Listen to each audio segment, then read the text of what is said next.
Hey peeps, I hope that you're keeping well. How are you doing? How are you feeling? It is Bianca, if you don't know, and I am back again with another vocal analysis. So, first of all, I'm just going to put a little PSA out there. Forgive me if you can hear a lot of engine-like sounds. It's because someone is doing their lawn outside, and yeah, I thought to myself, I'm not going to delay this video any further because I feel like I haven't seen the VNA squad for absolutely yonks. But anyway, Post Malone. I don't listen to Post Malone. Let me just throw it out there, okay? So I will say that first. However, I was going through NPR Tiny Desks and his came up and I was like, okay, let me see about this guy. And you know something? Within the first song, I was like, pause. Let's do an analysis on this guy's voice. To be honest, because I wasn't expecting him to sound the way that he did. So peeps, if you like what you hear as well as what you see, maybe you will discover something new with me. Come along and join the Vocal Nova community and subscribe if you haven't already. And definitely let me know below if you are a Post Malone fan, a supporter. Let me know, maybe there's gonna be something that you wanna inform me as to himself. But you know, I ain't gonna talk anymore. Let's get into the video. You ready? Okay, let's go.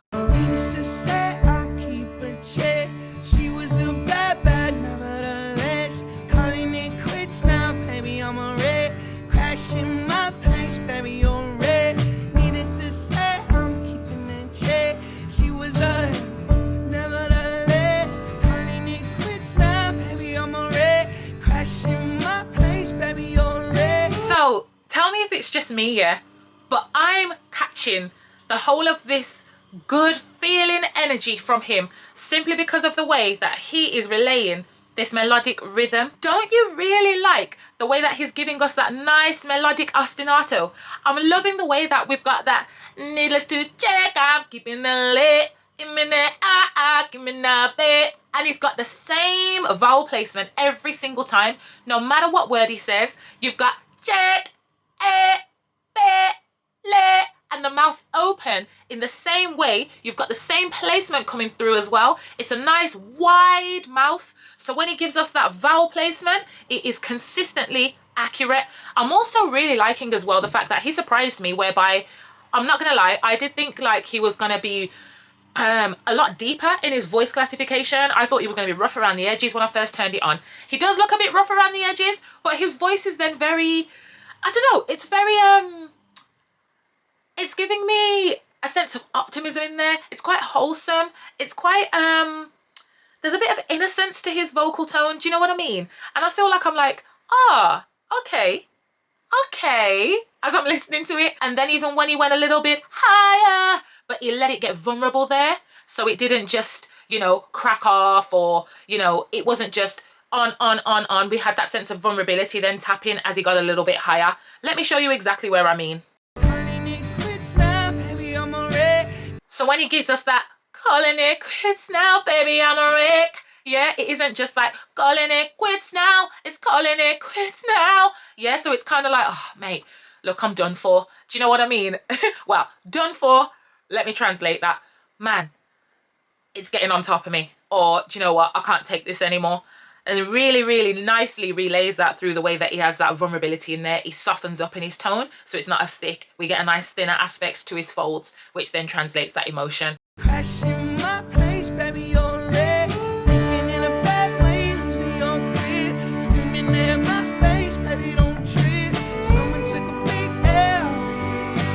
Looking at your sideways. So now here, I noticed that he's getting a little bit more passionate. So we're getting more of a rasp. It's more prominent in his vocal tone. The aspiration is a lot more relevant. It's more visible. And at the same time as well, so when he's saying that, baby, I'm a trip, I rip. So as we get into that vowel, taking a L, right? It's taking a L.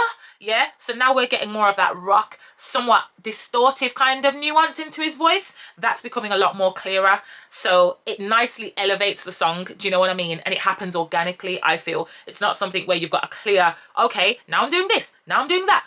It just really works through the journey of the lyrical content, which is nice. Some things I just can't refuse. She wanna ride me like a cruise, and I'm not trying to lose.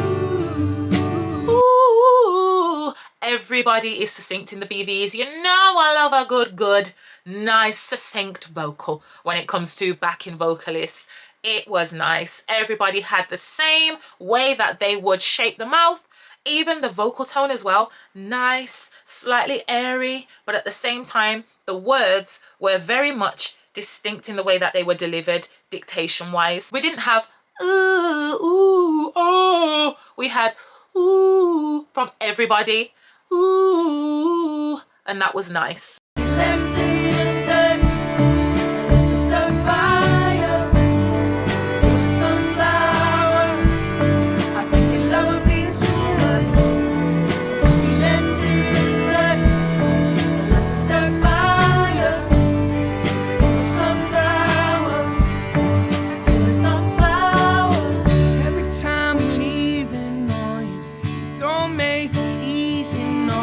Man, don't you feel like you could hear this driving down the road with a nice sunrise or sunset behind you, but then obviously the words at the same time are quite hard hitting. It's not exactly I'm walking on sunshine, you know, it's quite like, you know, real life is hitting you here basically, you know, that then you're stuck in the dust set fire. And again, I love the way that we are really maximizing the level of articulation in those offsets, especially in the chorus. Again, we're getting that from every single one of them. Post Malone, you know, we're getting it from the BVs, and you can see that the instrumentalists are just enjoying this whole translation of the song. You know what I mean? It's just, it's so nice. I'm telling you, it's a bit of an oxymoron really, because it's kind of like, or it could even be juxtaposed, because we've got two different emotions really in the way that he's translating it, but then lyrically the words are actually quite somber. Do you know what I mean? So yeah, I like this though. I really like this performance. It's banging. Wish I could be there for you. Be there for you. Wish I, a little bit of distortion in there again, could be there for you. And he really got that be, it wasn't be there for you. Yeah, he really translates that emotion through the way that he places every single note. Give me a reason to, oh, every time I'm walking out, I can hear you telling me to turn around. Fighting for my trust and you won't back down, even if we gotta risk it all right now. I love that line. Even if we gotta risk it all. Yeah, so many different things. We had that grit, that distortion. Then we had a slight yodel, very subtle, because it wasn't here. Yeah, but he did it nice and subtle, so that when he went, even if we gotta risk it all, and then came back down. I really like this guy's voice. I do. He gives atmosphere. He gives flavor.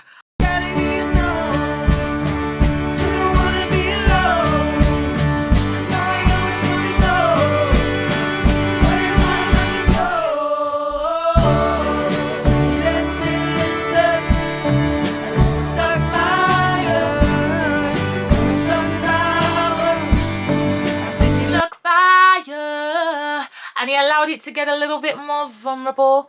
You know, I think that there is such a beautiful timbre to his voice. Like I said earlier, it's got that rugged, rough around the edges kind of esque-ness to it, but at the same time, it's got that real nice, innocent, childlike nuance around it as well. And I feel ultimately, I mean, I don't know Post Malone, Austin, I don't know much of his musical history at all, but I feel like potentially, like, I don't know, externally he expresses himself where internally he's probably a big softie. This is what I'm just wondering, okay? You can correct me if I'm wrong in the comments. Yeah, I just really like that. I feel like that nuance was nicely placed. And again, the one good thing that I think that he plays and maximizes is the fact that he is a good quality countertenor. You can hear clear as day that his voice classification is of a countertenor, which is a very, you know, it's a nice bespoke area of the male voice classification remit. You know what I mean? So I like the way that he very much celebrates that and owns that. He doesn't seem like he shies away from that. Much of his belting that he's delivering in this chorus still sits nice and high. He doesn't shy away from his voice, and I think that's lush.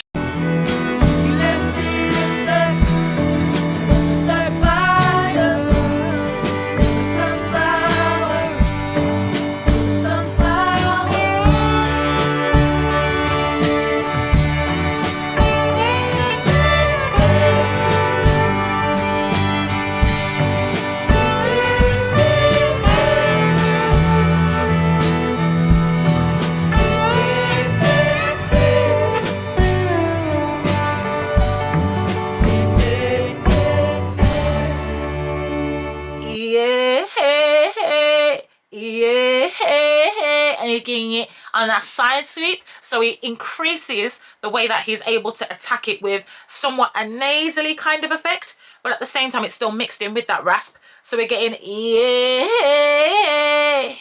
yeah, as opposed to yeah, which would just be straight up thick. I like the way that he is able to play around with his vocal tone and celebrate all the different things that can happen when you do just that. So yeah, I enjoyed that.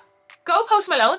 Honestly, if you don't know who he is, go and check out this Tiny Desk, because, you know what I mean? You may get a few surprises as well. But peeps, that is my vocal analysis of Post Malone's NPR Tiny Desk live performance. Please let me know in the comments below how you feel. Are you an avid supporter? Did you have a clue who he was? Let me know in the comments below and let's connect. But until then, I will catch you incredibly soon.